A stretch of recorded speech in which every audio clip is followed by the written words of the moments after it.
Good morning, everyone. Welcome to our Saturday morning practice. We'll be spending the next hour and a half together. No doubt many of you are watching, following the 19 monks that are walking towards our capital. And supposedly by Tuesday, um, they would have finished their journey.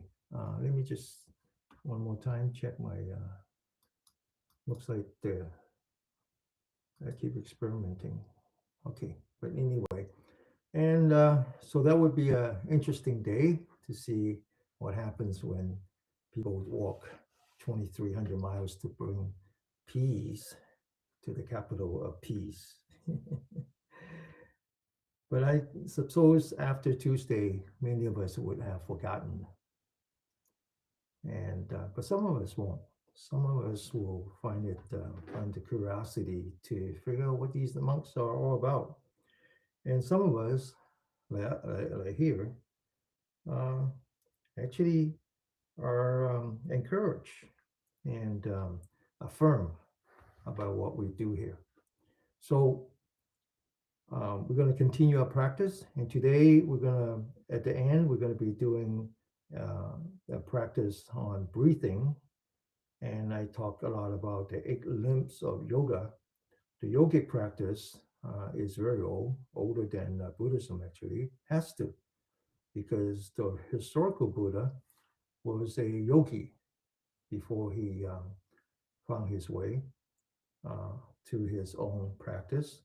And so you can consider what we do here um, as the foundation of Buddha's teaching before he sat under the Bodhi tree, which includes asana, right? Stretching about the body, pranayama, which is the breathing exercise, and then finally the meditation. So one of the things that you might want to do after class, if you haven't done it already, is to search for something called the 37 factors of enlightenment. Now that is actually the practice of these 19 monks. It's not 37 unique factors. It's actually overlapping and can be grouped into 7 groups. One of the group is called the 4 foundation of mindfulness. Now, what's interesting is that the 4 foundation of mindfulness is actually a translation from the Chinese into English. And in the original Pali language, the number 4 never appeared. The Pali language is Maha, Sati, and then uh, either Upatana or Patana. Sati is just remember. And then Satipatanya, Patanya is the foundation. But it never said 4. It says Maha. And Maha means the great, the ultimate practice of the remembrance, okay, and which we translate into mindfulness. So that's why I call that anchoring. Just remember your mind. Where is your mind? Well, very simple. When you walk, you attach your mind or you anchor your mind on your body. And when you sit still, standing, or lying down, you anchor your mind on your breath. So in that 4 foundation, which doesn't mean that you have to practice all 4. Each one can be independent of another. The first one is called the foundation, the mindfulness of the body. The second one is translated into the mindfulness of the feeling, and then the mindfulness of the mind, and then the mindfulness of Dharma.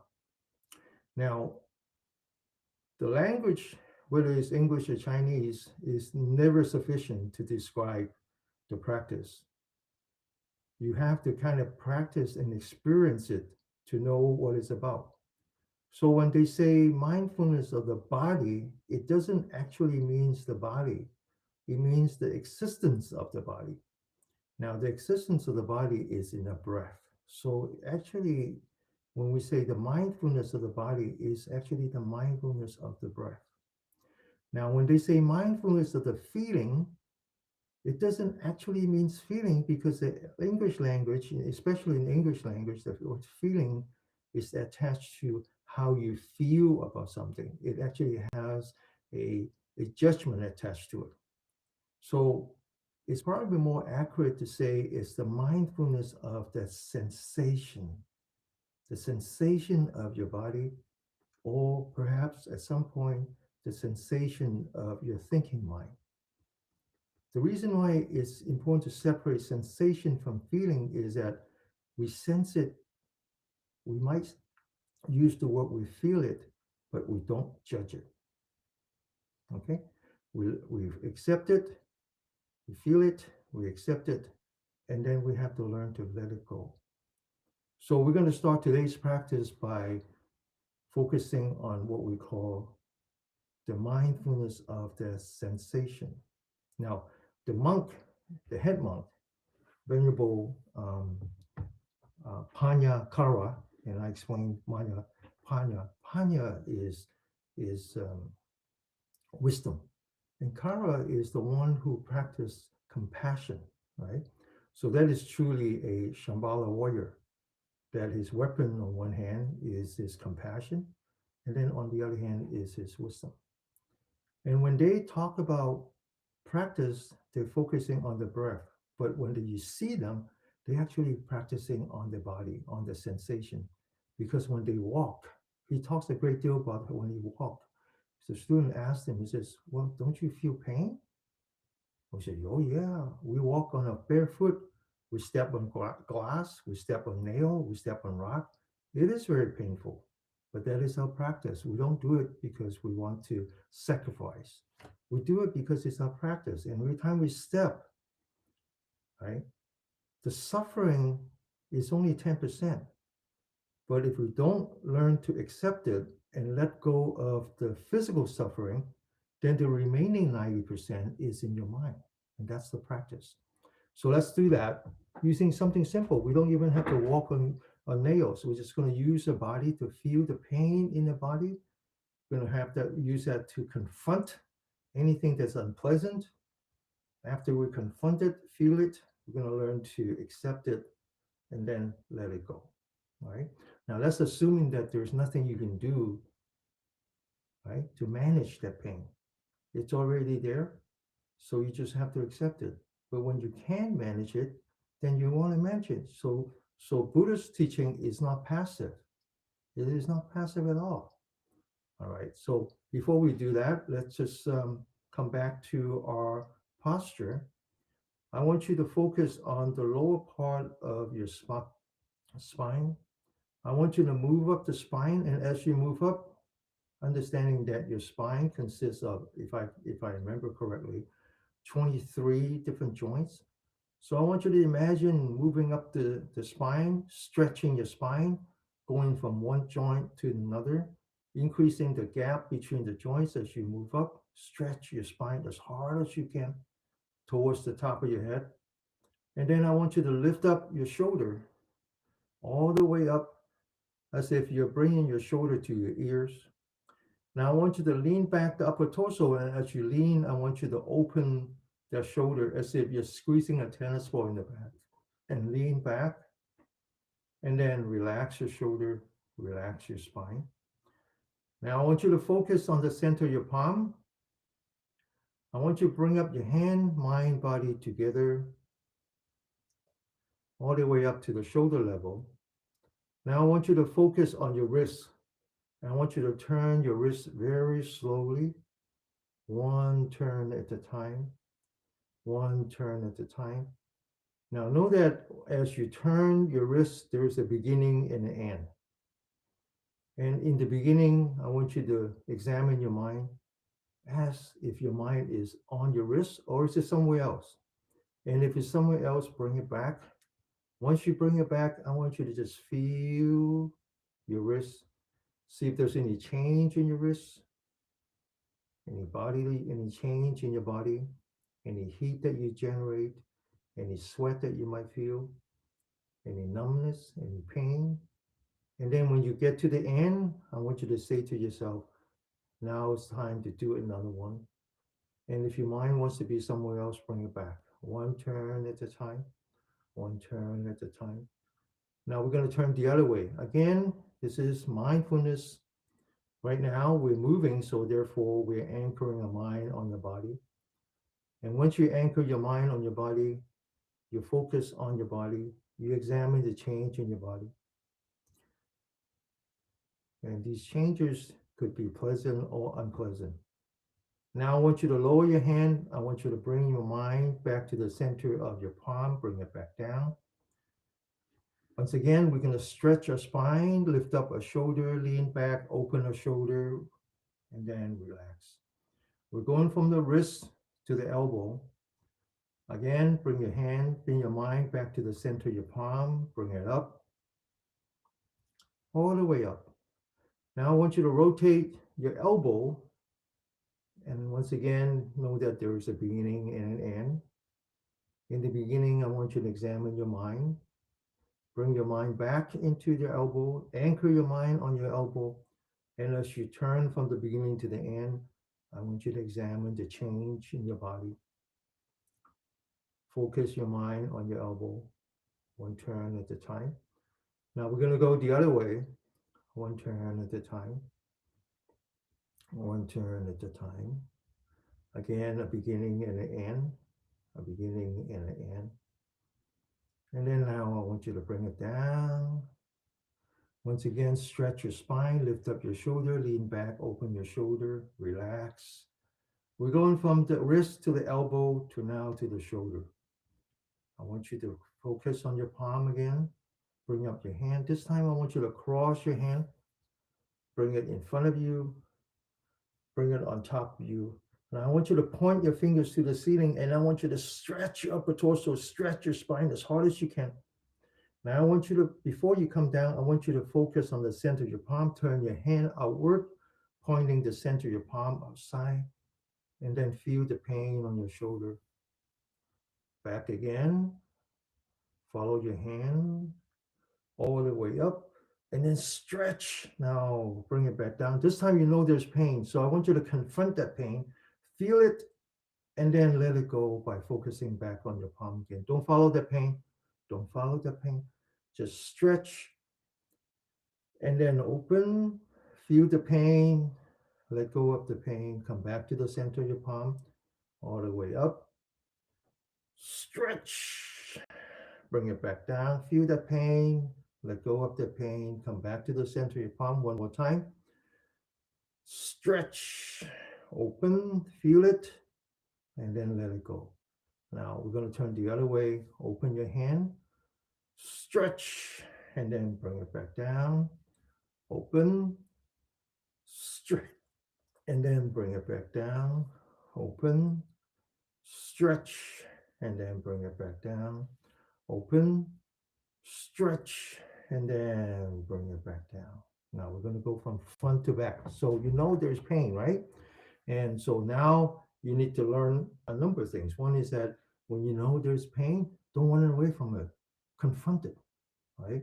It's just like this. When you see someone that you don't like, you can avoid the person, right? Avoid seeing that person. Stop being friends with that person. He's toxic, right? But then when you cannot avoid that person, then you have to confront it with courage.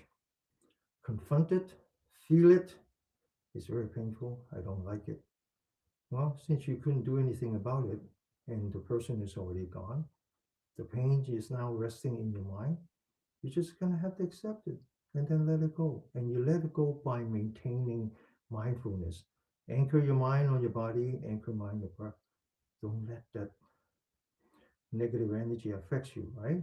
So I told the story, right? I told a story about how the priest was talking about how when we were born with angel on one side, and then we were born on devil on the other. And so one is positive energy and one is negative energy. And so one of the followers says, well, which one would we become? And the priest says, whichever one you feed. If you feed the positive energy, then you're full of positive energy. If you feed the negative energy, well, guess what? Right? So that's all it's up. That's what it's all about. All right. So let's continue. Let's continue. This is a practice. This is a practice. Nobody here is going to help you except yourself. So stretch your spine, lift up your shoulder, lean back, upper torso, open your shoulder, Relax your shoulder, relax your spine. Now focus on the center of your palm again, and then bring it your hand. Now you know there's going to be pain. You know there's going to be pain. So all the way up. Get ready. Open the shoulder. Feel the pain. Accept that pain. Let go of the pain by anchoring your mind on the center of your palm again. It's already gone. If you keep attached to it, it's going to become suffering, right? Pain is okay. We don't want suffering. So again, lift up your hand, follow your hand in front of you, on top of you. Now open that shoulder and feel the pain. Accept that pain. Let go of the pain. Go up. Feel it. Accept it. And then let it go. All the way up. Feel it. Accept it. And then let it go. All the way up. Feel it. Accept it. And then let it go. One more time. All the way up. Feel it. Accept it. And then let it go. Straighten up your back from the back to front. Stretch, bring it back down, all the way back. Stretch, bring it back down, all the way back. Stretch, and then bring it back down. Now we're going to go from moving to non-moving, from dynamic to static, right? So now we sit, and when we sit, we're going to anchor our mind on the breath. That's the same when you stand or when you lie down, right? It's only when you're moving, when you're walking, when you're doing exercise that you anchor your mind on your body. So this is something you can practice, right? So when you go shopping, when you're in Costco, when you're pushing the cart, I want you to focus on your hand. I want you to focus on the bottom of your feet. Now, those of you who are at the aging population like me, it's very important that when you go up and down the stairs or when you're walking on the street, that you anchor your mind on the bottom of your feet. Otherwise, you trip and you fell. And once you fall, it's the beginning of the end. Seriously, I've seen many of that. Don't fall. Once you fall, it's really bad. Okay? So anchor your mind on the bottom of your feet as you walk. Remember that. Now, but now that we're sitting, we anchor our mind on the breath. And we start by knowing, as if you're whispering to yourself. I know I'm breathing in. I know I'm breathing out. One breath at a time. Again, when you observe your breathing, there is a beginning and an end. The beginning is when you breathe in, and the end is when you breathe out. Now, this is a very important concept. We're going to use that later when we do meditation. One breath at a time. Okay? All right, so we're going to do three more exercises. The first one continue with the mindfulness of what I call mindfulness of sensation or mindfulness of feeling without judging, right? Without getting attached. You could be attached to unpleasant feeling, or you could be attached to pleasant feeling. And you might say, why would I want to be attached to unpleasant feeling? Sure you do. Sure you do, right? What do you do with your iPhone? What do you do, right? You keep wanting to watch things that are not wholesome to you, right? That generate anger, that generate all kinds of bad feeling. Of course we do. We get attached to bad feelings just as much as we attach to good feelings. So this is what you have to learn. Now I want to tell a quick story, right? I don't know if Saleh is still out there, but Saleh is one of the vice president that used to work for me many years ago when I was running my first company. And so after I left the first company, I started my second, and after I retired from my second, so it's over like 15 years, 10 years at least, since I had contact with any of my former workers. And so after the pandemic, I started to do this class online every week. And then after a while, all of a sudden, I got an email from Sally. Sally says, "Hi, Denny." Oh, I said, "Who's this?" This is Sally. Oh my God, I haven't been in contact with you now for 15 years. What's going on? He says, "Well, I just want to say thank you." What's there to thank me about? He says, "Well, I just recovered from a stroke." What? Yeah. Well, I had a minor stroke, and I was actually practicing with you all this time. And when I had the minor stroke, I was waiting for my ambulance, and the pain was just amazing. I never had too much pain. And so I remember what you said. So every time when the pain comes, I test to myself, I accept that pain. I feel the pain. I'm going to accept the pain. And then I'm going to let go of the pain. He says, that's what I did. While I was waiting for the ambulance to show up. It was only 15 minutes. It felt like eternity. But finally, when the ambulance showed up, the guy walked down and he asked me, he said, sir, are you okay? And then I said, I'm not okay. He says, well, you look fine. He said, well, I'm practicing mindfulness. He said, Denny, you saved me. So remember that, okay? Whenever there's unpleasant feeling, whether it's caused by someone else, whether it's because of your own health, whenever there's pain, confront the pain. Feel it, accept it, and then let it go. Don't let the pain metastasize into suffering, right? And that's what the monks do. The 19 monks who are walking 2,300 miles, they're walking on nails, they're walking on glass, they're walking on rocks. Every step is the beginning and the end. And every step they practice their mindfulness. They feel the pain, they accept the pain, and then they're gonna let go of the pain, one step at a time. It's a practice. They're not sacrificing for anyone. So most people don't understand. They think that they're Jesus walking with a cross. They're not. They're just practicing. They hope that their practice becomes an example so that we can feel that, oh, it's all in us. We are our own master. We can actually control our emotion, right? And not let the suffering take over our existence. It's just that simple. They're doing it by example, all right? All right, so let's do one more. Let's do one more. Now, this time the difference here is that we're using the left hand and the hand independently, which means that we're using a brain independently, left side and right side. Okay, one is emotional, one is rational. It's actually an interesting way of confronting your pain and then letting go of the pain. Pain can be emotional and it can be rational. It turns out that the only way that you can let go of emotional pain is by being very rational. The only way that you can let go of rational pain is by being very emotional. Turn out to be a trick. So let's try that. So again, stretch, open, lean back, relax. Bring out a left hand, stretch out a right hand, sit up straight. Now we're going to focus on the right hand, the center of the palm, which means that we're using our left brain. Now we're going to bring our hands in front, making a nice big circle. And then now we're going to open the shoulder, knowing that pain's going to come. We're going to confront it, which means that we're going to feel it. And then we're going to accept it. And then when we say we let go, we're switching from the left brain to the right brain. And then again, feel it, accept it, and then let it go. Sit up straight, right hand,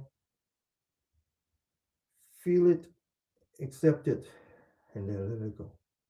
Left hand, open the shoulder, feel the pain, accept that pain, let go of the pain. Sit up straight, right hand, feel the pain, accept that pain, let go of the pain. Left hand, last time, one last time.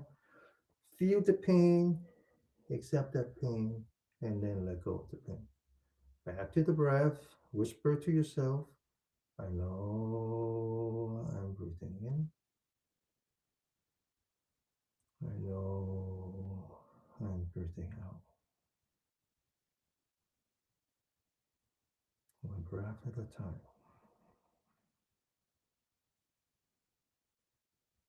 Okay, so now we're going to go from the body, the sensation of the body, to the existence of the body.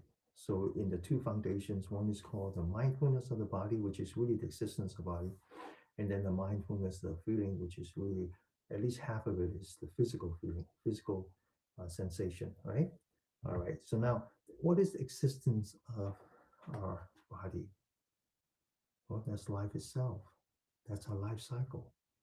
Our life cycle is tied to our breath. When we were born, we take the first in breath. When we go away, the last breath is always an out breath. So our life is actually characterized by a breath, in and out. Beginning is in, when you finish, it's out. But in between, there's billions of cycle, each one characterized by our birth. When we breathe in, that's the beginning of life because we're taking in oxygen. When we breathe out, that's the end of that cycle because we're releasing all the toxin. So it's actually a great way to not just meditate, but understand life. That life has a beginning and an end. But the end is the beginning because when you take an in breath, it becomes an out breath. And when you finish out breath, here comes another breath. And then it goes away. And it's very philosophical, actually. You start understanding, well, maybe what we call death is just the end of one physical existence. Maybe it's possible that the end is the beginning of another life. I'm not asking you to believe that. I'm just sharing you what I believe. So, how do we do that? Well, at the same time, the meditation, especially meditating on your breath using your stomach and understanding that breath is a cycle, is actually very good for your health. Now, this is something that the monks don't do. So, when you listen to the monks, they're talking about breathing here. That's all they talk about, understanding your breath, understanding breathing in, and so on. Now, when that technique came to China, they integrated with the Chinese thousands of years Chinese experience in longevity, and they started to move from here to here. Okay, move from here. It's the same. It's just that this is the chimney and this is the bellow. So when you see the blacksmith, you know, they pushing in and out, the breathing actually starts at the bellow, right? But you don't see it, you see it at the chimney. So if you focus here, it's like focusing on the chimney. If you focus here, it's like focusing on the bellow. But it turns out that if you focus here, you get a lot of health benefit. And that's what we do here. Now, before we do that, we're going to do two more exercise because once you start breathing here, you're actually energizing your sympathetic and your parasympathetic nerve. And the reason why it's very healthy is that it maintains that balance in your autonomous nerve system.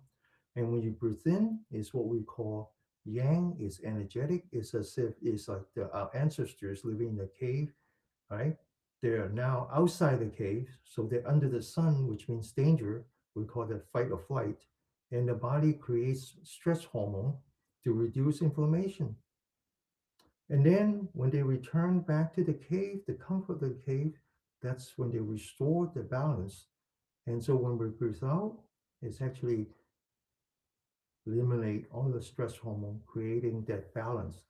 And so most of the problem that we have these days is because we're too energetic.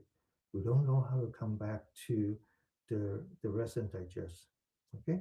We don't know how to do that anymore. And so nowadays people understand, oh, yeah, because you have too much cortisol. Yeah, of course you have too much cortisol. When you're energetic, a cortisol is the steroid. It's a natural steroid. But when you have too much, you lose the sensitivity to it. It's as if you don't have any, right? And so nowadays you can go to Amazon and you can find a lot of toys, a lot of tools that energize the vagus nerve. The vagus nerve is a big part of the parasympathetic nerve. So that's what we're going to do here without actually having to buy anything from Amazon. So first we're going to do an energetic exercise. It's called throwing the fist. So again, stretch, open, lean back, and then relax. Now let's bring out our right hand, focus on the center of your palm, and we're going to follow the fist, okay? Maintaining a mindfulness. You ready? Up. Feel the vibration coming back to your shoulder. Up. Come back, sit up straight. Down, down, sit up straight. Up, up. Feel the vibration. Down, down. One more time. Up, up, down, down. Now we're going to open the shoulder, follow both hands. One, feel the vibration. Two, three, four, and five. All right. So that's energetic. Now, that's like we're outside the cave, we were either hunt or being hunt, doesn't matter, right? Now we're back to the cave. We're going from yang, which is the sun, to yin, which is the absence of the sun. And the next exercise basically initiate the vagus nerve, which starts at the back, around the between the ear and the center of your back, and goes down to your shoulder, all the way down into your internal. Actually, it's the longest nerve system that we have, and it covers everything. So we're going to learn to exercise it. And back to the posture, sit up straight. Now we're going to open our shoulder and relax. We're going to take a thumb, put that in front of the shoulder, roll up with four fingers. Now we're going to focus on the elbow in four steps. First, we're going to lift up our elbow, which means that the entire body is up, shoulder is up, all the way up. The second is when we point the elbow back, we're opening our shoulder all the way back as if we're squeezing a tennis ball in the back. The third is when we drop our elbow, we relax. And then finally, we point the elbow forward, we look down at the floor. And as we lift up the elbow, we look straight to the camera. Close your eye. As we open, we're looking at the ceiling slightly. As we come down, we return back to the floor, pointing the elbow forward. As we go up, we take a in breath, breathe in. And then as we come down, we breathe out. Now remember now the whole point of this exercise is to relax. Okay, so relax, breathe in, relax, breathe out. In, out, in, out, in, out. One last time. In, out. Okay. So now we're going to learn to meditate on a breath. But again, it's a little different from the monks. The monks meditate on the nostril. Here we meditate not just on the nostril, but the entire breath. And so first we're going to learn to breathe with our stomach. Stomach don't breathe. The lungs don't breathe neither. The lungs have no muscle. It's really the combination of everything that allows the lung to actually operate. And it requires muscle. And so when we were born, we actually knew how to breathe, which is that we use a diaphragm. That's why when you watch a baby, their stomach moves when they breathe. The animals too. When you look at your dog, your cat, the stomach moves when they breathe. But as we get older and older, we get more stressful, and this diaphragm tightens up, and so we make up by using our the muscle of upper body. That actually creates a lot of stress, and it has no medicinal value. And so now we want to return back to the days that the one day that when we were young, the days when we were young, when we actually learn how to use, when we know how to use the diaphragm. So the first part, we're just going to focus on the belly button. Actually, what we really focus on should be about 2 fingers below the belly button. There's an energy point here called um, um, the door, the gate of qi. All right. So the Chinese believe that the belly buttons, the umbilical cord, is where you get your nutrient from the mom, whereas this energy point is where you get your life energy from the mom. So we're going to focus on the belly button or on the gate to the chi. Doesn't matter. It's close enough. And first, we're going to start with knowing again, whispering to yourself, I know I'm breathing in. I can feel my body changes. I know I'm breathing out.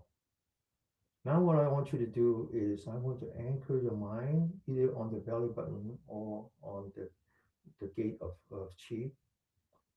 And when you know that you're breathing in, I want you to relax the stomach as if you're bringing the belly button forward.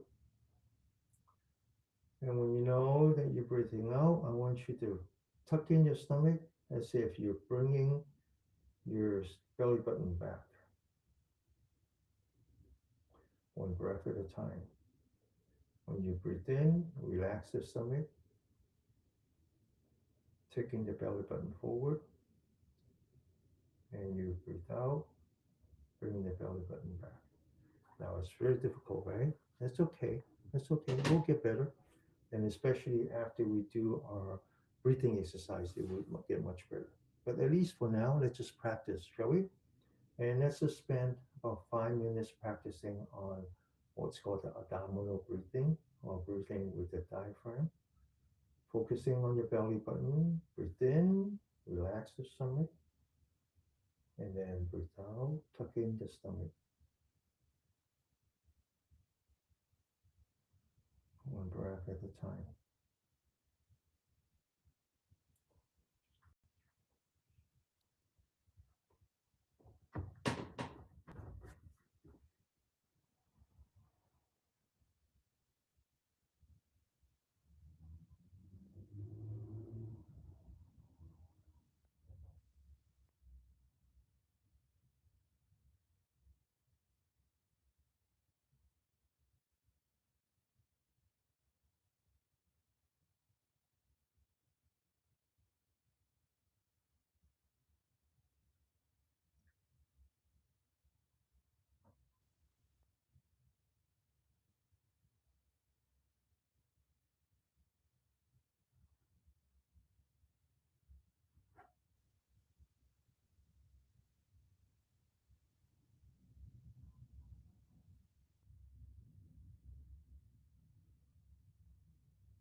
Okay, so that's the first step, just to practice on your abdominal breathing. I know it's very hard, I understand that, but it will get better. Okay, you'll get better with practice. Now, it turns out that this exercise by itself has a lot of health benefit, and it's been proven by the modern Western medicine medical scientists, and they start to instrument it when people. It was a big study on abdominal breathing, and they instrument people who practice abdominal breathing, and then what they do is they measure the pulse rate, your heart rate, both in the inhale and the exhale. And it turns out that when you use your element, your pulse rate, your heart rate goes up when you breathe in, and your heart rate goes down when you breathe out. So when you breathe in using your diaphragm, you enter into the fight or flight, the sympathetic, and that's the energetic state. So your heart rate goes up, which means that you're releasing stress hormone to reduce inflammation. And then when you breathe out, your heart rate goes down, you enter into the parasympathetic mode, what we call the rest and digest. And here you don't have any stress hormone. In fact, you're doing something even more important, which is that you're restoring the sensitivity to the stress hormone. So the stress hormone is responsible for your self healing. And by maintaining the balance between the two, you're restoring your self healing power. And the scientists discovered that this actually reversed dementia, because by breathing like this, you're reducing the inflammation in the brain. And scientists are now understanding that dementia is just inflammation of your brain.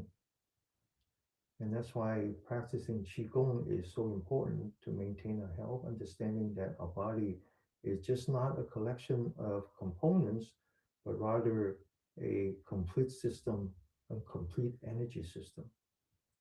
Now we're going to go to the second part.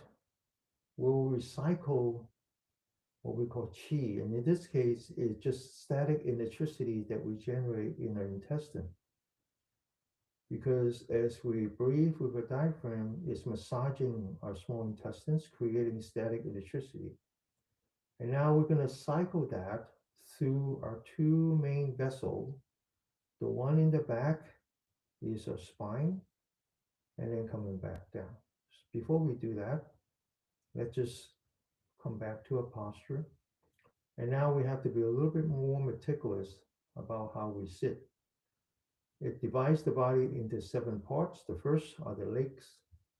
Sitting, we call it sitting like a bell, which means that we need to sit upright, and the legs has to be like the pedestal to the bell. So if you sit on the chair, make sure that the bottom of your feet are touching the floor. When you sit like I do on top of a yoga mat, then you need to make sure that you're not using any muscle.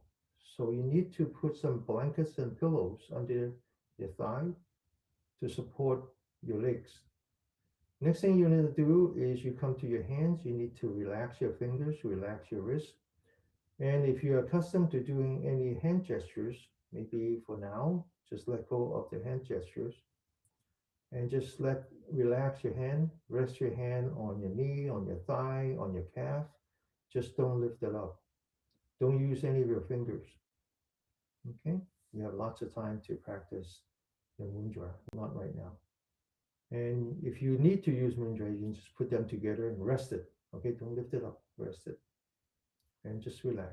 Now comes to our good friend of spine. So again, start with the bottom of the spine, stretch the spine as you go up, one joint at a time, as if you're hanging your spine on the ceiling. You sit like the bell, your spine is like the clapper inside your bell, it needs to be hang from the ceiling.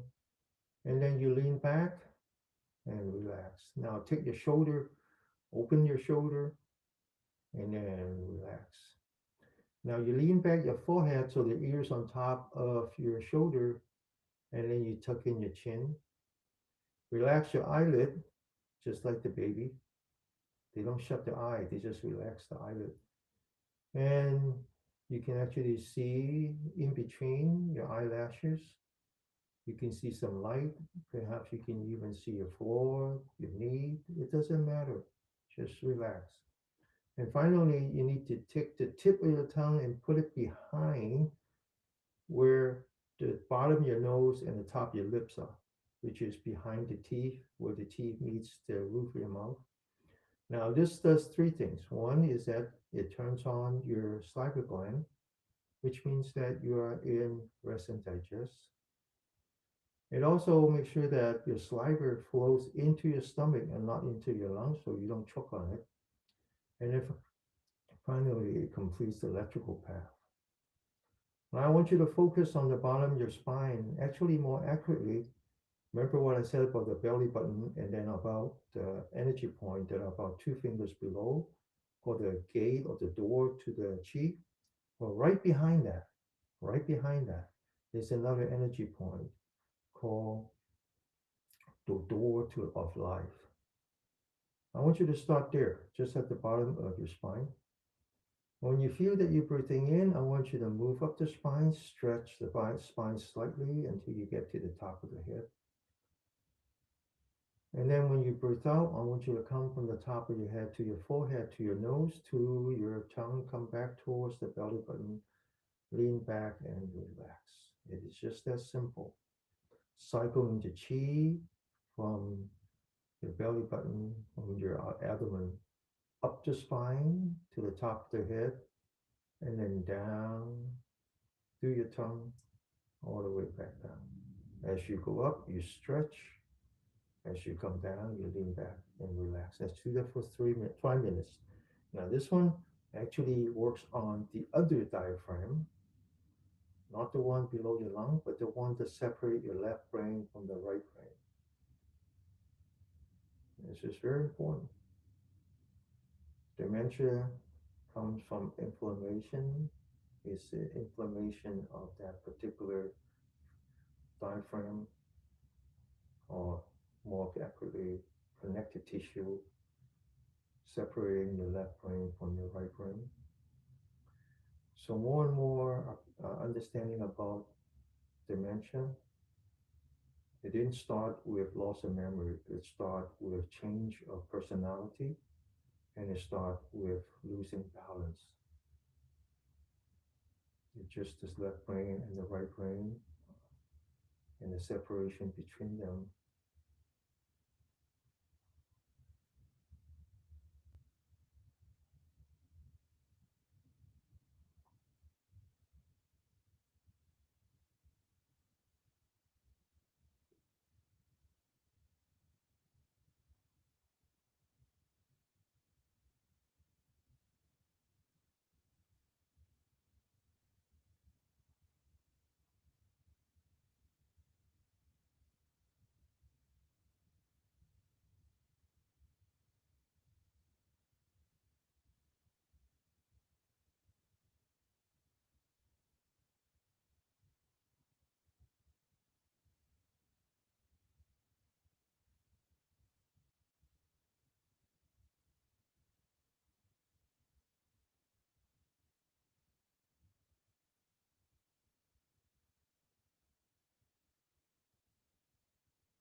Okay, open your eyes.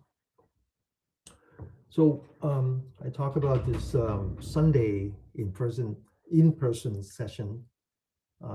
We've been working towards that for a long time now. First, we had to secure the facility, then we have to do renovation and all that. So it's almost there. And the next thing we have to do is install internet, and which we will do.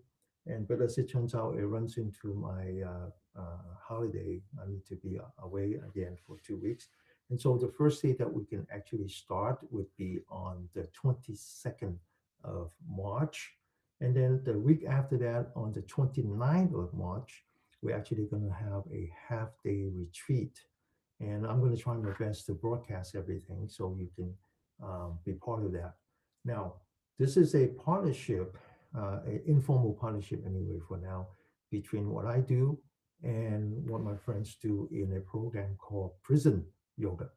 So the gentleman that who are my partner was a former incarcerated person, was actually a student of Venerable Hong.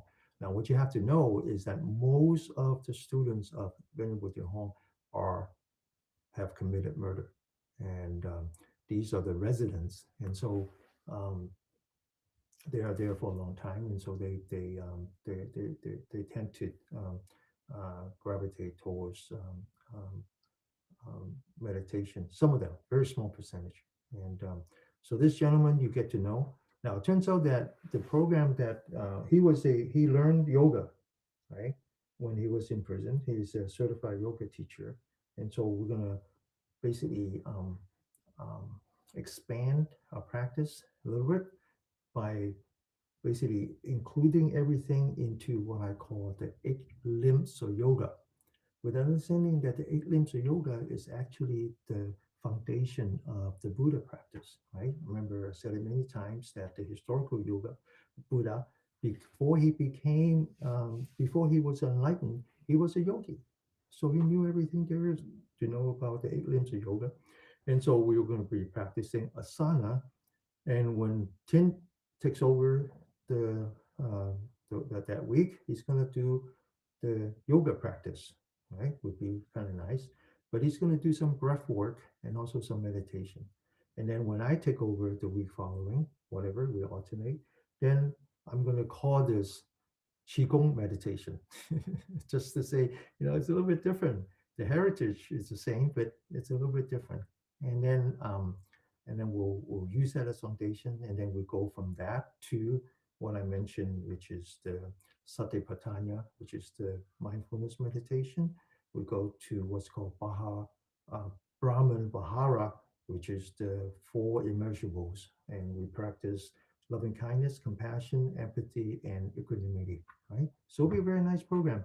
And I'm thinking that we might run that together with the Saturday. So it doesn't make much sense for me to take Saturday off because we start at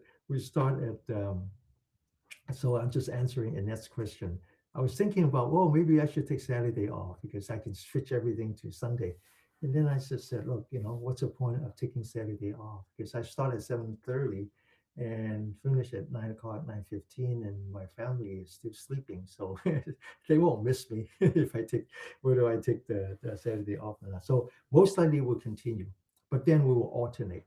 We will alternate, right? So one day, you know how we alternate from week to week anyway. One day more like breathing exercise, meditation, meditating on the breath, and then one day is more like massaging and all that. And so we'll figure out how we alternate, so everybody get enough exposure. Okay, because I need to practice anyway. Okay, so why don't we do some stretching, right? Stretching. Now, the stretching is focused more on the part of the body that is facing the sun, right? The side and the back, right? Because we believe that that's the yang energy. And we need yang energy to survive, right? That is the whole point of living, is to have yang energy, energetic energy. All right, so let's come back to our breath. Let's take 3 deep breaths before we do anything. Let's stretch your spine, lift up a shoulder, open a shoulder, and then relax. And then now let's cross the fingers, put that in front of the belly button. We're going to follow the center of the palm as we breathe in, moving up, stretching the body towards the ceiling. Get ready. Breathe in. Now we're going to flip a hand, follow the hand, look up, breathe out until we lock an elbow, looking straight ahead, open our fingers. And then as we're climbing the mountain, stretching the arms, locking the elbow, back to the breath, relax. Second one, breathe in, breathe out, looking straight ahead, climb the mountain, back, breathe in, breathe out, looking straight ahead, climb the mountain. And then now back to locking the fingers again. Sit up straight, palm facing up, palm facing down. Push until you lock your elbow, looking straight ahead. Bring up your hand in front of you, on top of you, and then push. And then lean back, come back to the middle, push, lock your elbow. Now the entire spine is, we're stretching the spine towards the left, come back, push, lock your elbow, spine towards the right, come back, push to the left, come back, push to the right, come back. Now follow the center of your palm, bring it down, open your shoulder, lean back, relax. Now take your right palm, put that on your left shoulder.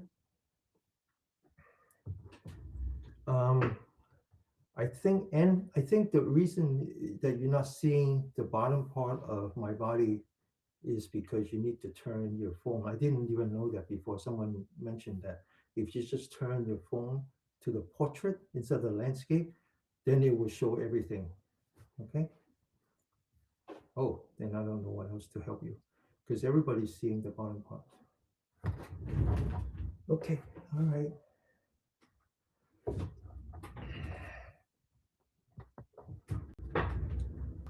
Okay. Let's see what that works. All right. Okay, I forgot where I was. Okay, I know now. Okay, open your shoulder, lean back. Does that help, Ann? And then relax. Now take the right hand, put that on your left shoulder. Lean back so you're putting pressure on your right shoulder. Take your hand, grab your elbows, sit up straight, and then stretch to the left. Then the other way, stretch to the right. And then back to the breath, one breath at a time.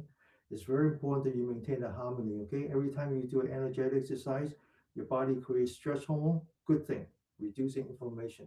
Back to the breathing exercise, back to the restoration to maintain that harmony so that you're not overload on the stress hormone. That's the problem we have is that everybody knows how important exercise is, but they overload, right?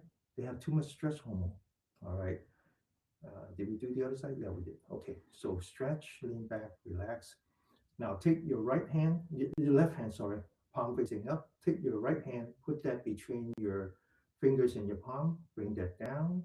Now focus on the elbow, push the elbow out, looking straight ahead, bring your hands up, palm facing forward, all the way up. Now sit up straight, don't turn your upper torso, and then just take your hand and stretch to the right and then bring it back, relax. Now the other hand, sit up straight, bring it down, push your elbow, looking straight ahead, bring it up, and then sit up straight, don't turn your upper torso, bring that arm to the right, and then back, and then relax, okay? One breath at a time. Remember what I said now, yin and yang, right? Yang means energetic, you're running away from the tiger or you're running towards danger. Either way. And then enough of that, come back and restore the harmony. Now stretch again, open, relax. Right palm facing up, left palm facing down. Open your shoulder, okay? Wrist at 90 degree. Now imagine the sky is on your right palm, so you want to push it back up, all the way up until you lock your elbow, wrist at 90 degree. Now imagine the earth had popped up and you want to bring it back down. Now take your right hand, lean back, and then turn your head to the left until you get to your shoulder, and then you look at your back. You keep turning your eyeballs so you're looking at your back. You bring everything back, and then you relax. Now the other way, open your shoulder, push, right hand, push, okay? Lean back to the left, turn your head to the right, keep turning your eyeball so you're looking at your back, bring everything back, and then relax. Back to the breath, one breath at a time. I know I'm breathing in. I know I'm breathing out. Okay? All right, so now we're going to stretch the back, right? The back is the most important. All right? Okay, now stretch again. Now take your hand, lock it, palm facing up, put that on your lower back, sit up straight. Turn your hand, palm facing down, push until you lock the elbow. Now focus on the top of your head and the center of your palm at the same time. And you push your hand down, you lift up, one down, stretch your spine, and then relax. Now lean back your forehead and then bring up your hand. Oh, okay, relax. One breath at a time. Now open your shoulder, relax. Take your right hand, put that, touch your back, lean back your forehead, and then lift up your right shoulder. Oh, okay, now the other hand. Sit up straight, lift up your left shoulder. Oh, okay. Now sit up straight, take your right hand, the back of the hand touching your lower back, two fingers pointing your left shoulder. Now bring your right shoulder down, fingers up, and then do the other way. Sit up straight, bring your left shoulder down, and your fingers up. All right, now take two hands, sit up straight, looking straight ahead, right shoulder up, left shoulder down. All right, now take the other hand. This one is a little harder for me. Okay, left shoulder up, right shoulder down.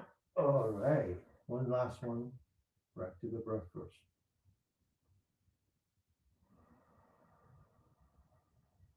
One breath at a time. All right, so now this is called the reverse Buddha. Palm touching, fingers pointing down. Reverse. Sit up straight, bring your hands up. Try to maintain contact between your palms, looking straight ahead. Open that shoulder, push your palm forward. One open and one push forward. Maintain focus and then relax. Back to the breath. One breath at a time. Okay? All right. So keep that in mind, okay? It's a harmony. It's a harmony between yin and yang. It's very important. Very important. So the other day, um, we saw on the TV that someone says, oh, when you age, it's probably not a good idea that you run because you hurt your knee, right? So, well, running is probably not good for your knee, but walking might be, right? Walking up and down the stairs, walking in the hallway, even when it's raining outside, walking is good because walking strengthen your calf. Your calf is the second heart, okay? But too much energetic exercise is probably not good for aging anyway. Because but balance is okay. All right. So now we're going to do some more joint exercise. Okay. All right. So we did wrist. That's the same as the heel.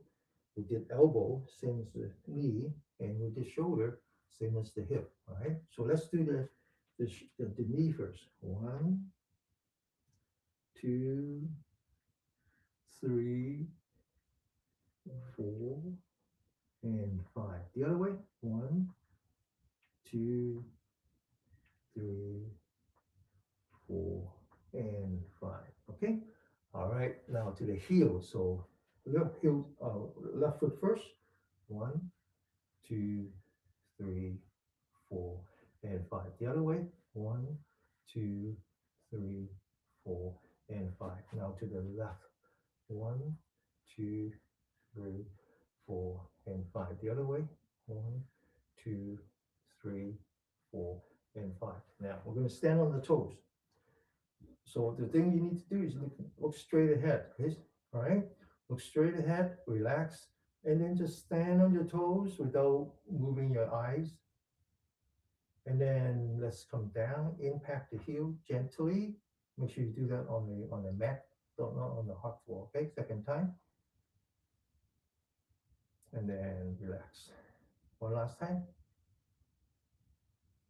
And then relax. Now the next one is going to be very challenging, but it's very important. This is back to the balance again, all right? And if you know how to balance your body, you're not going to have problem with the brain. So the way we do that is we put your hands on the hip like this, and you lean towards the left so that you balance yourself on the left foot. Balance first, and then you lift up your right hand, right leg, and you focus on the heel. Okay, you kick 3 times. Get ready. 1, 2, and 3. Okay, now lean to the right, balance first, and then lift up. 1, 2, and 3. Okay, the minute I think I lose balance, that's how it works. Okay, all right, now to the hip. The hip is very important. Now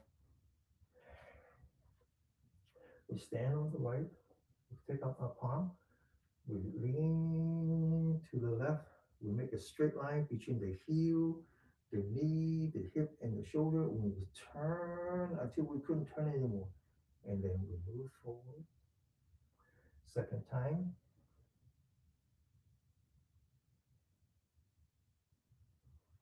and then one last time, and then forward. Okay, and then the other way. Right? If you don't have the hip, you're not gonna be able to restore yourself when you fall. When you fall, you can't do anything. The hand doesn't work, the leg doesn't work. It's the hip that brings it back. Okay, so hip is very important. Right? Don't fall. Okay? Just please don't fall. Forward. Second time. Forward. One last time, and then forward. Okay. We're getting to the age now where we just see too many people die. You know, a friend of mine says, one day he and his sister were in the funeral procession, and he points to the driver and says, "Joe, can you turn off the air conditioning?" And he says, "Shit, if I know the driver by name, I've been to too many funerals." And that is true. That is true. That's just life, okay? So I don't want you to fall. Falling is the beginning of the end. Okay, now, okay, enough of that. Let's come back to the positive, how we live, right? Now focus on your hand, live at the moment. Bring it up, 1, bring it towards yourself, bring it down, 3, and then stand up, 4. Okay, focus, breathe in, and then breathe out. Breathe in, and then breathe out. One breath at a time. Breathe in, breathe out. Okay, now let's get started. Breathe in, cross your hand, focus a little higher so you can see it. And so you can follow with the corner of your eye. Breathe out, all the way out, don't stop. And then come back, breathe in, and then breathe out. In, out. In, out. One last time. In, out. Breathe in, breathe out. Okay, now we're going to go to standing meditation, and we're going to spend 1 minute focusing on the breath. Now, remember what I said, right? Life begins with in breath and finishes with out breath. So life is like you're breathing. Each breath, you enjoy each breath the same way that you enjoy life. You're completely here, right? Don't let your mind be somewhere else. Really enjoy that breath. I enjoy my in breath. I enjoy my out breath. One breath at a time. I know I'm breathing in. I know I'm breathing out. One at a time.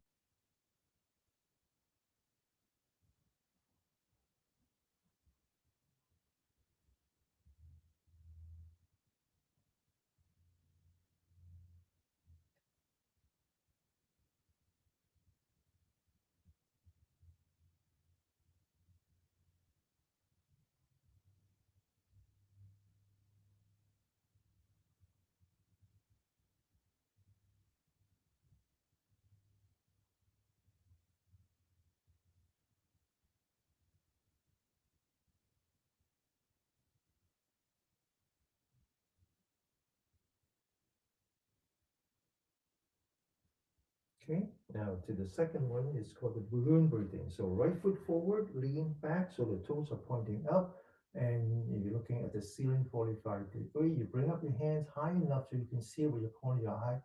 You roll your body forward, right? The left foot heel is up, looking at this floor, and you roll your body back. And as you go forward, you take the gentle breathe in. And then now when you open, you don't stop. You keep breathing out with your nostril until end. And then relax. Let the body breathe in by itself. And then breathe out. Breathe in gently. Breathe out. Follow your hand. Breathe in. Breathe out. In. Out. One breath at a time. One last time. Breathe in. Breathe out. Now focus on the center of your palm. Bring it down. Now go from the center of your palm to the bottom of your feet. One, two, and now going from your body to your breath. One breath at a time. I know I'm breathing in.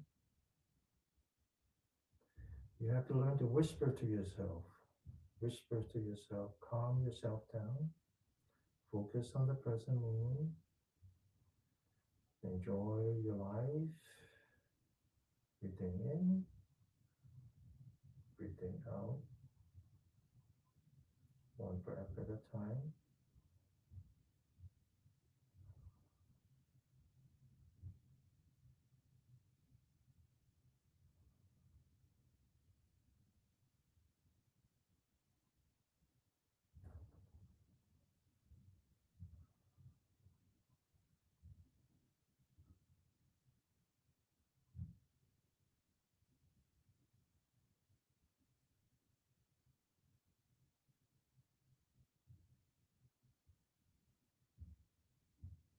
Okay. Now to the left. Okay. Breathe in. The trick of this exercise is that you breathe out when you open, which means that you're forcing the diaphragm to come up and then you let it relax to breathe in. Okay, that's all. So you cannot stop in the middle. Then, and then you breathe out. In, out, in, out, in, out. One last time. Breathe in, breathe out. Lower your hand from the hand to the bottom of your feet. Come back to the standing.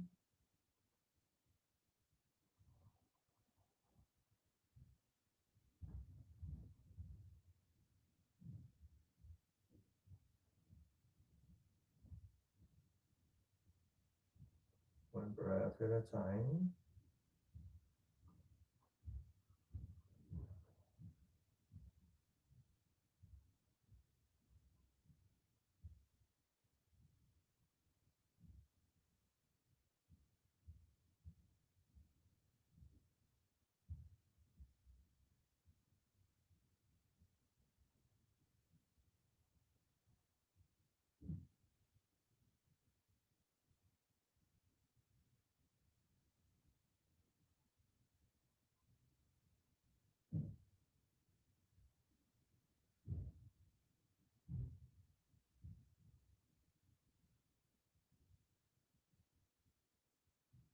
Okay, now to the third, which is called butterfly.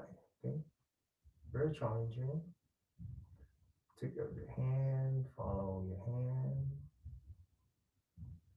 bring down your hand, lower your knee, looking straight ahead. Okay, bring up your hand, lift up your heel until the back of the hand touches. As you come down, breathe in. As you go out, breathe out until the very end. In, Out. In. Out. Breathe in. Breathe out. Don't stop, okay? One last time. Breathe in. Breathe out. Now bring it down. Lower your heel. Adjust your standing. Back to the breath.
Okay. And to the left or push hand. Okay, now this time you just sit up, stand up like this. You imagine there's a water wheel in front of you.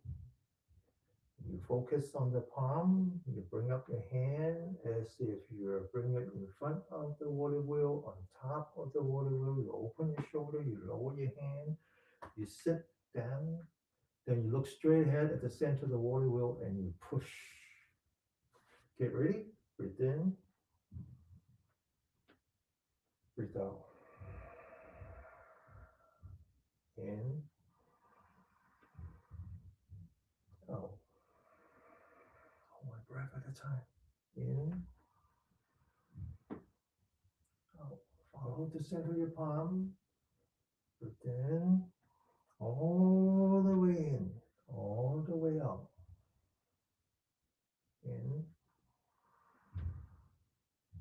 out. Now the key here is that you only feel, right? So that's the difference between what I call sensation. You're sensing your body, you're only feeling it without judging. Just feel it. I feel my in breath and I feel my out breath. Now this is very key. It turns out that our neurological system is such that the sensation, meaning that your body senses external objects, create your your impulses, it goes into your spine. That's processed at 10 billion times a second. Once it's all collected into your spine, it delivers into your brain. That's 10 cycles a second. So your body, if you sense without judging, it's actually processing a billion times faster than if you were to think. Breathe in, breathe out. Okay, now back to the standing. That's why when the samurais, once they learn how to meditate, right, they can the the the, the, the swords are so fast. And same thing with the professional basketball players or professional athletes. They don't think, right? They just sense.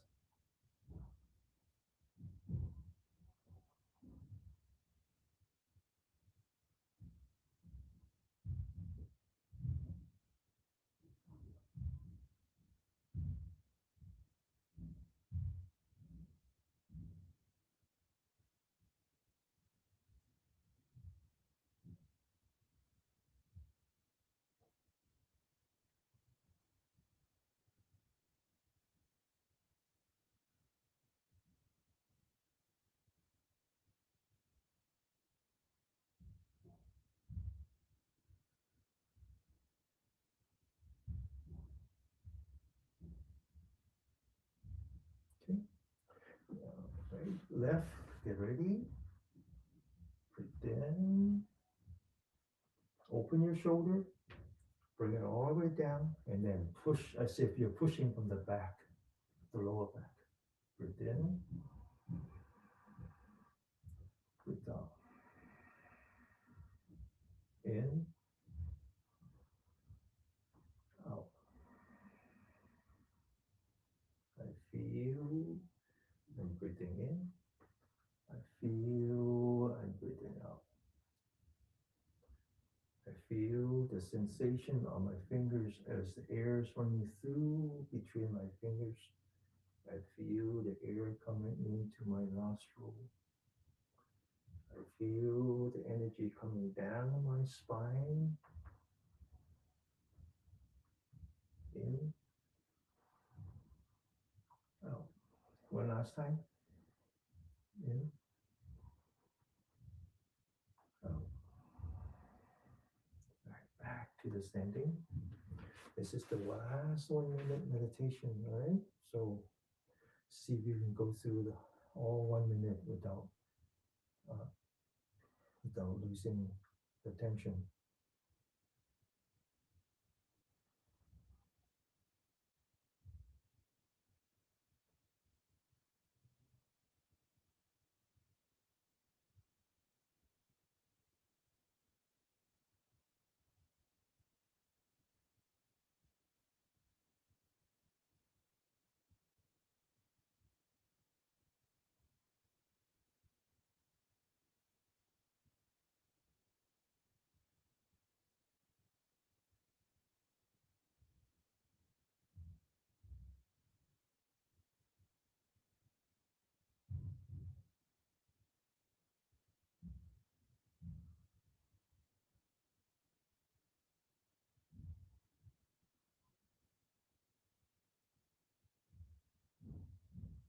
Okay, now the last one is called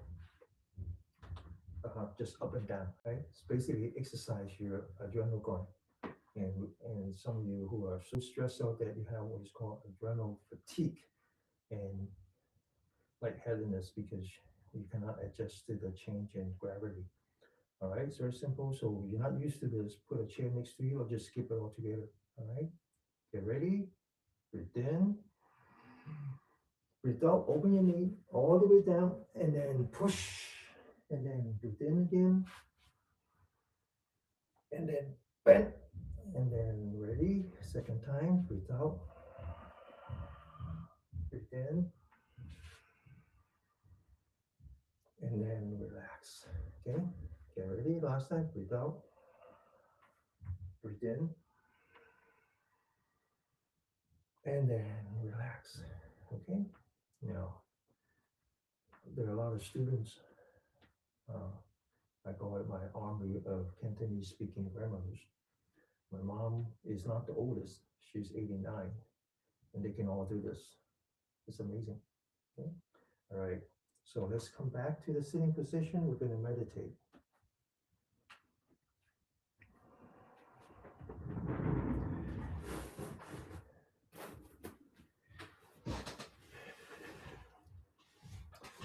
So if you follow the monks, there are a lot of YouTube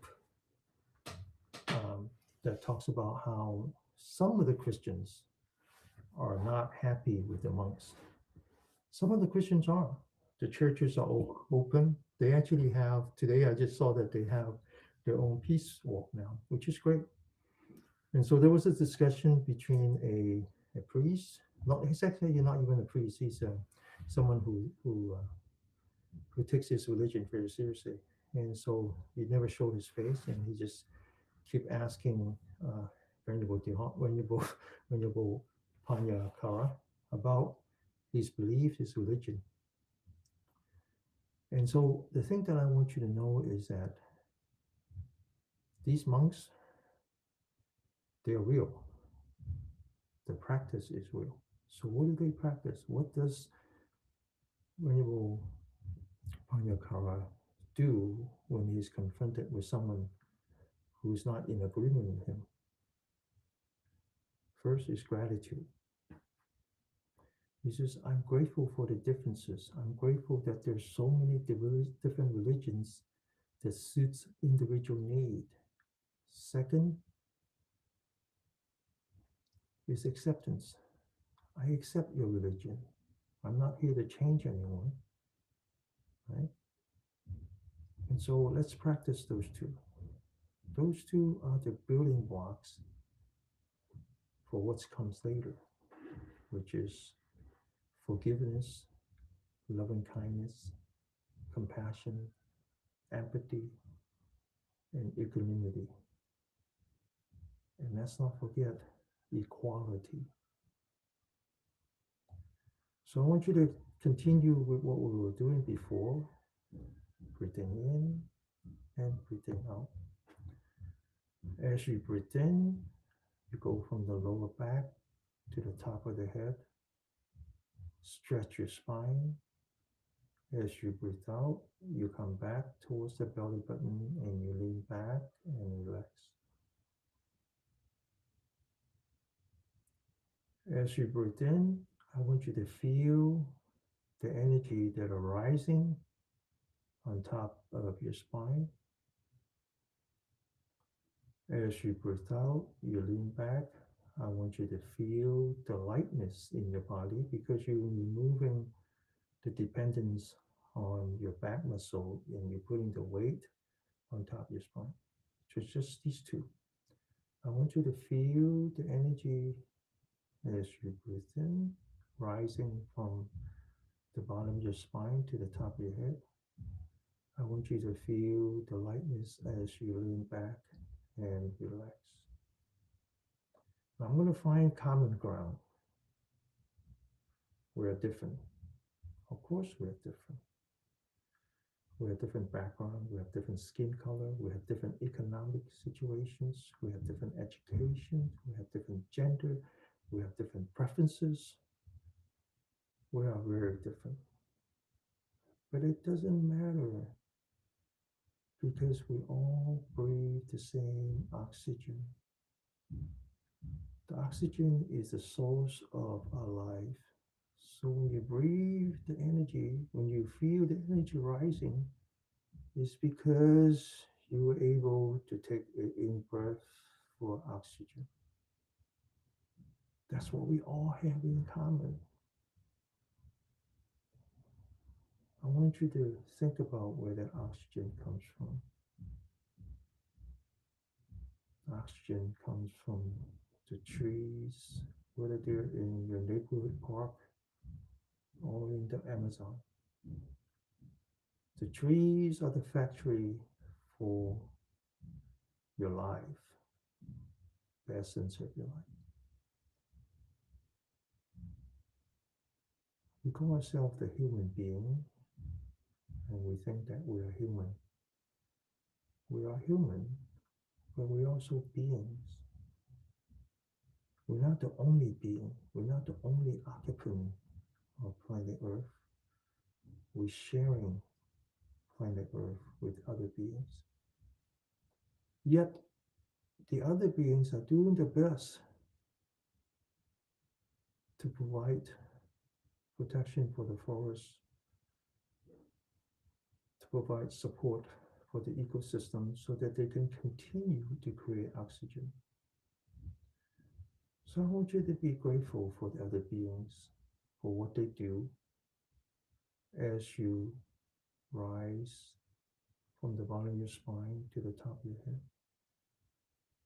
Knowing that your existence wasn't just that you were a millionaire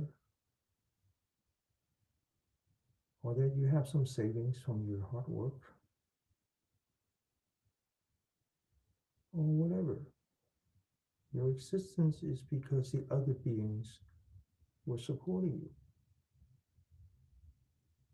I want you to feel a sense of gratitude as you breathe in. As you breathe out, you lean back, you relax, you feel the lightness in your physical existence because you're removing the baggage from your body by putting the weight on your spine and not relying on the muscle. It's just that simple. So imagine how much lighter you will feel if you remove the baggage in your mind. So as you breathe in, you rise. I want you to practice your gratitude. As you come down, you lean back. I want you to imagine taking all that is in your heart, in your brain, in your mind, all the guilt, all the hate,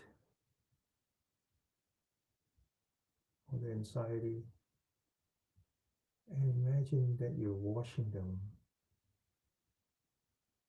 Imagine someone pour water on your head and is washing all that down, removing all that baggage in your mind, and you're letting it go as if you're letting it settle into the bottom of your palm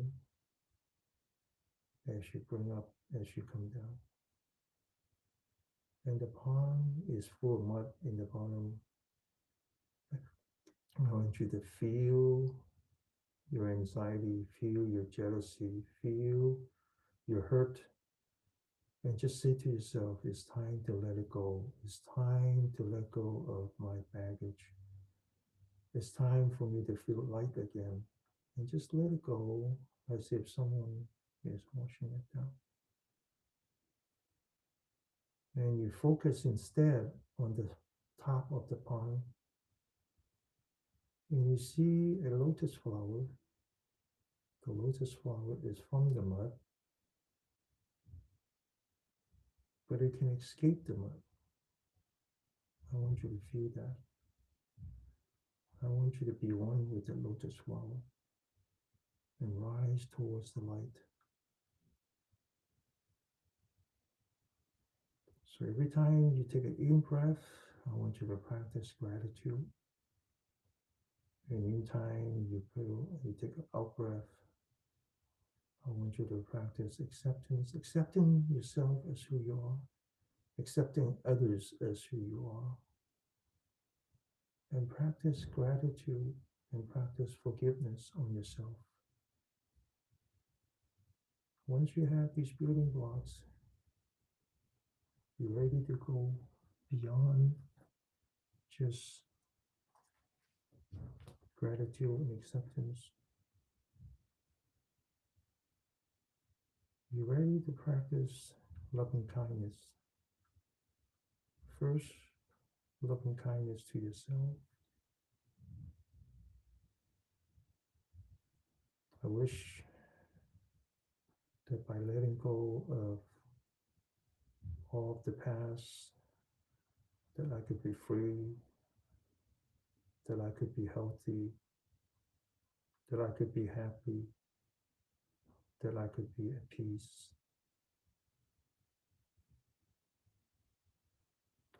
I forgive anything that was wrong done to me by even my family, whether intentional or unintentional. I accept them. I forgive them. And I wish that they could be free, that they could be healthy, happy, and be at peace. I think about all my work friends. I think about all my neighbors. I think about all my distant relatives. I think about all the people out there who are not related to me, but yet they might have something done. They might have done something that causes me pain.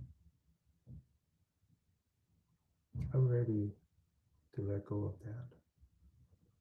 And I wish that they could be free, that they could be healthy, happy, and to be at peace. May all beings be free from animosity and negative energy. Sabe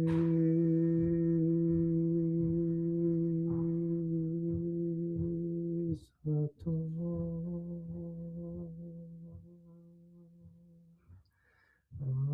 aboya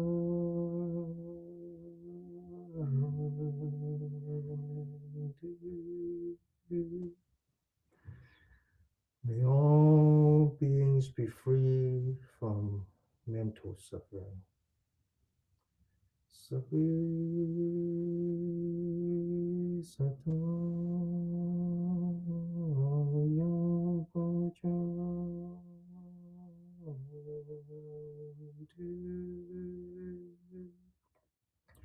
May all beings be free from physical suffering.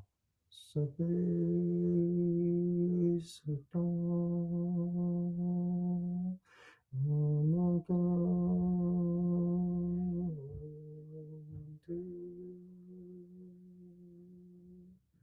May all beings be full of joy and be protected with positive energy. Sabi sato suki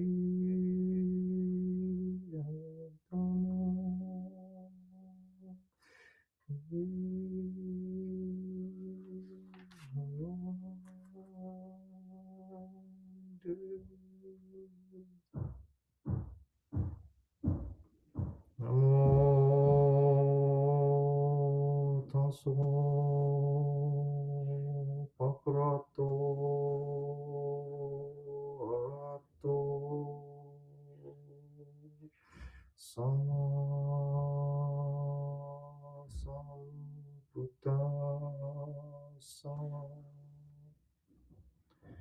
Namo tassa bhagavato arahato sama sambuddhassa. Namo tassa bhagavato arahato sama sambuddhassa. Namaste. May you have a peaceful day. May you have a peaceful day the day after. And may you have a peaceful day every day. Thank you. See you all next week. OK，我哋星期一見嚇，大家身體健康。OK，拜拜。多謝你哋支持，多謝你哋支持。OK，拜拜。拜拜。拜拜。